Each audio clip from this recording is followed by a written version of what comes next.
meus amigos e meus irmãos, tudo bem com vocês? Que a graça de nosso Senhor Jesus Cristo, o amor de Deus o Pai, a comunhão do Espírito Santo sejam com todos vocês. É muito bom ter vocês aqui para juntos estudarmos a palavra de Deus. Hoje vamos estudar sobre Apocalipse 14, o verso 6 e 7, a primeira mensagem angélica.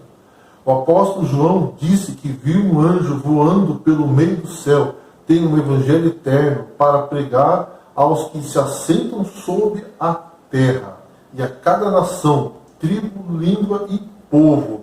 O termo anjo significa mensageiro, e em Apocalipse 14 representa aquelas pessoas que serão mensageiros de Deus para anunciar as 3 últimas mensagens divinas ao mundo. Mas, antes de continuar, gostaria de pedir a sua ajuda. Dê um like, se inscreva no canal, ative as notificações e compartilhe esse vídeo. Bom, vamos orar? Bendito és tu, Senhor nosso Deus, Rei do Universo. Vamos estudar a sua palavra para saber qual é a sua vontade para nós. Abençoa o estudo de hoje e envie seu Espírito Santo. Abra nossa mente para entender o estudo de hoje. É o que pedimos. Em nome de Jesus. Amém. As 3 mensagens angélicas de Apocalipse 14 representam o movimento final, preparando o mundo para a segunda vinda de Cristo. Consequentemente, precisamos compreender o que elas dizem. Essas 3 mensagens estão em sequência, pois entre elas existem elos subjacentes. Um elo é a doutrina da criação, conforme é registrada por Moisés. Outro elo é a justificação pela fé. A igreja não pode alcançar êxito na pregação das 3 mensagens angélicas sem fé no relato bíblico da criação, que é fundamental para essas mensagens e indispensável para a nossa missão. Vamos ler Apocalipse capítulo 14, verso 6. Vi outro anjo voando pelo meio do céu, tendo um evangelho eterno para pregar aos que se assentam sobre a terra, e a cada nação, tribo, língua e povo. O evangelho eterno é o plano da redenção de Deus para o homem caído, restaurando por ele e nele a imagem e semelhança do Criador. Esse plano leva o ser humano a reconhecer, através da adoração e culto, as obras de Deus como Criador, Redentor e Juiz. O Evangelho Eterno chega a ser cada vez mais relevante quando é contemplado em seu marco de Apocalipse 13, onde o anticristo demanda a lealdade à sua falsificação ou o Evangelho diferente. 2 Coríntios 11, verso 4. Jesus predisse que o Evangelho do Reino seria pregado como testemunho a todos os que moram na terra até o próprio fim. Vamos ler Mateus 24, versículo 14. E será pregado esse Evangelho do Reino por todo o mundo, para testemunho a todas as nações, então virá o fim. Portanto, podemos aceitar Apocalipse capítulo 10 e o capítulo 6, versos 6 a 12, como a aplicação para o tempo do fim da predição de Jesus em Mateus 24. Foi Jesus quem nos criou e quem estará conosco também no julgamento. As boas novas é que a criação e a redenção estão unidas em Jesus. Jesus é o nosso Criador, João 1, verso 3, bem como o nosso advogado no julgamento, 1 João 2, verso 1. Deus tanto nos criou como nos salvou através de Jesus, Colossenses 1, verso 3 a 17. Devido a esse relacionamento, o julgamento é boas novas para o cristão. Apesar de ser muito defendido pela igreja, o aspecto referente à criação, nas 3 mensagens, passou a receber a mesma atenção dada ao conceito de julgamento.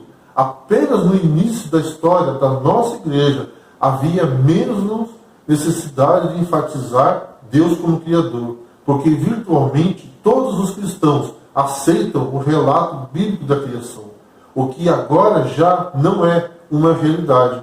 A história bíblica da criação é que o ser humano foi criado perfeito à imagem de Deus, devido à sua própria escolha errônea, caiu em pecado.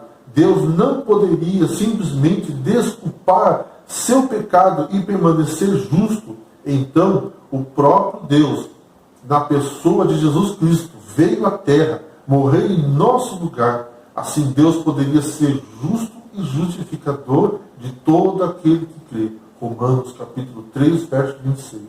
Vamos ler Romanos 3, 26? Tendo em vista a manifestação da sua justiça no tempo presente, para ele mesmo ser justo e o justificador daquele que tem fé em Jesus. Isso significa que a salvação vem pela graça, Efésios 2, verso 8.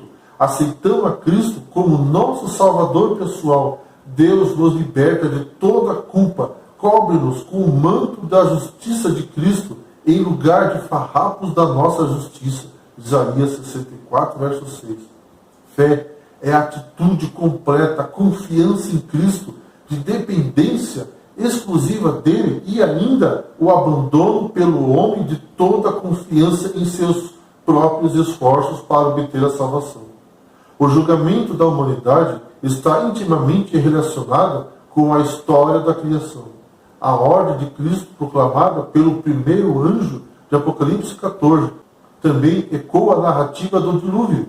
Vamos ler Apocalipse 14, verso 7, dizendo em grande voz: temei a Deus e dai-lhe glória, pois é chegada a hora do seu juízo, e adorai aquele que fez o céu, a terra, o mar e as fontes das águas.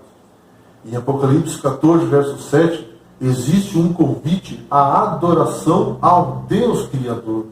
A adoração é uma ação de reverência e reconhecimento das suas criaturas redimidas que lhe prestam culto ou serviço de louvor, bem como lhe amam, obedecendo seus mandamentos. Apocalipse 14, verso 12. Deus é reverenciado, reconhecido e cultuado por aquilo que ele fez, faz e fará, cria, redime e julga. O homem, ao ser criado, prestava ao Senhor culto e adoração perfeito, baseados no princípio da lei de Deus, que é o amor. Por esse motivo, o Senhor designou o sábado como dia de culto e adoração, sendo esse o fundamento do verdadeiro culto a Deus, o Senhor. A celebração do dia do Criador Redentor identifica o único Deus verdadeiro. O sábado não foi feito só para os israelitas, mas sim para a humanidade, do começo até o fim do tempo. Corrigindo um engano legalista fariseu, Cristo declarou: o sábado não foi estabelecido por causa do homem, e não o homem por causa do sábado, de sorte que o Filho do Homem é Senhor também do sábado. Marcos 2, 27 e 28. A importância universal do sábado foi expressa por Isaías, o profeta evangélico. Vamos ler Isaías 56, o verso 6 e 7? Aos estrangeiros que se chegam ao Senhor para o servirem e para amarem o nome do Senhor, sendo deste modo servos seus, sim, todos os que guardam o sábado, não o profanando, e abraçam a minha aliança, também os levarei ao meu santo monte, e os alegrarei na minha casa de oração. Os seus holocaustos e os seus sacrifícios serão aceitos no meu altar, porque a minha casa será chamada casa de oração para todos os povos. Isaías previu como Deus convidaria os gentios para adorar em seu templo, no Monte Sião, no sábado. Apocalipse 14, 6 e 7 convida a retornar à adoração e culto edênico através da obediência aos mandamentos da lei, dos quais o sábado passou a ser um dos mais perfeitos meios para conduzir a mente e o coração para aquele que fez o céu e a terra, o mar e as fontes das águas. Apocalipse 14, 6 e 7. O paralelismo com Êxodo 20, 11 é claro. O Senhor fez o céu, a terra, o mar e tudo o que neles há.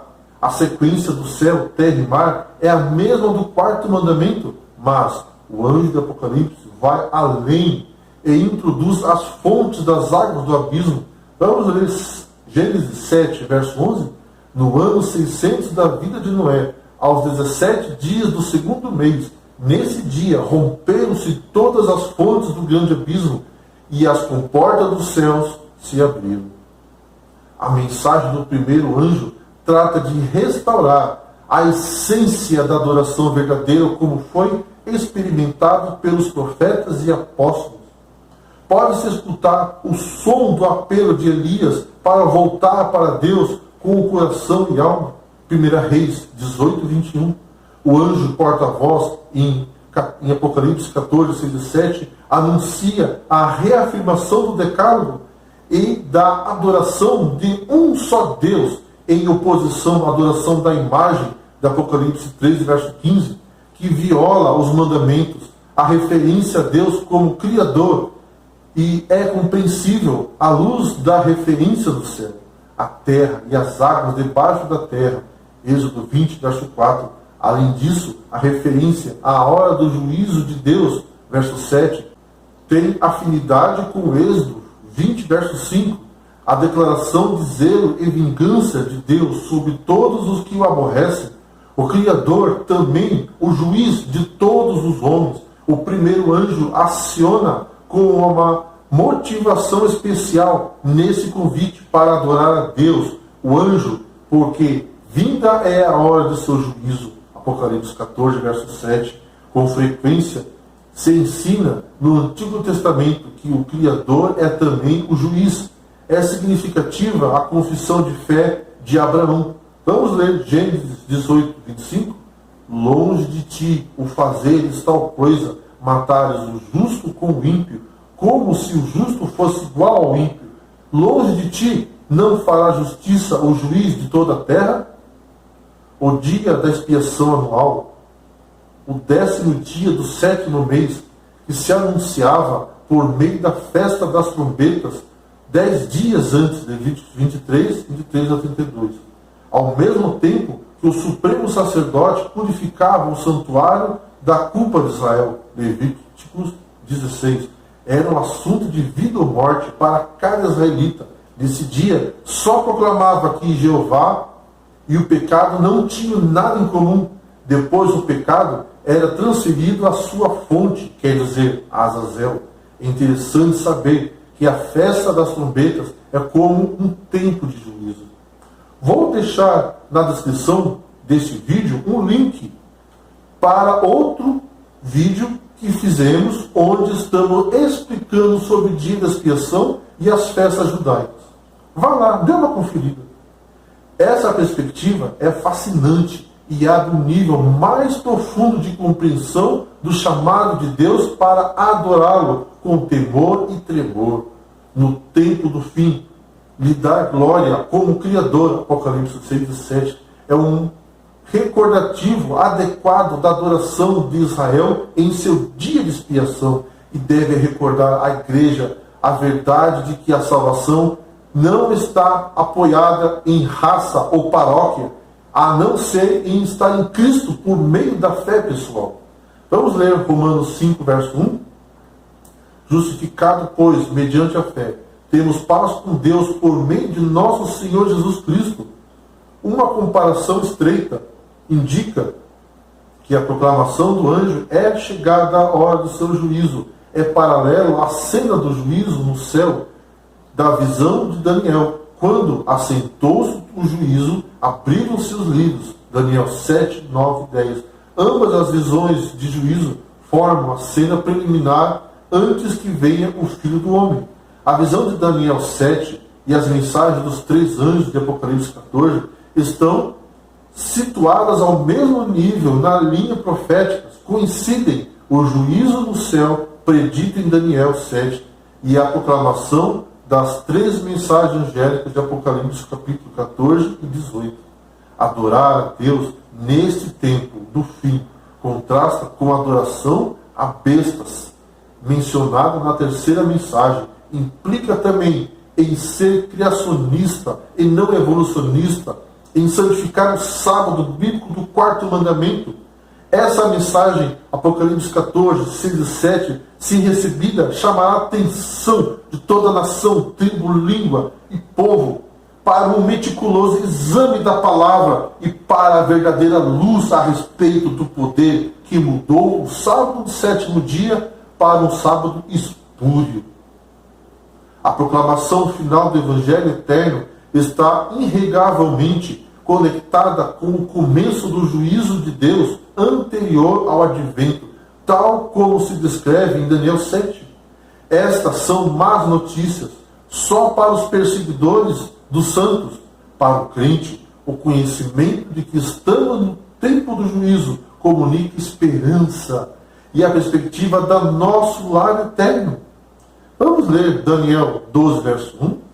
Nesse tempo se levantará Miguel, o grande príncipe, o defensor dos filhos do teu povo, e haverá tempo de angústia qual nunca houve, desde que houve nação até aquele tempo.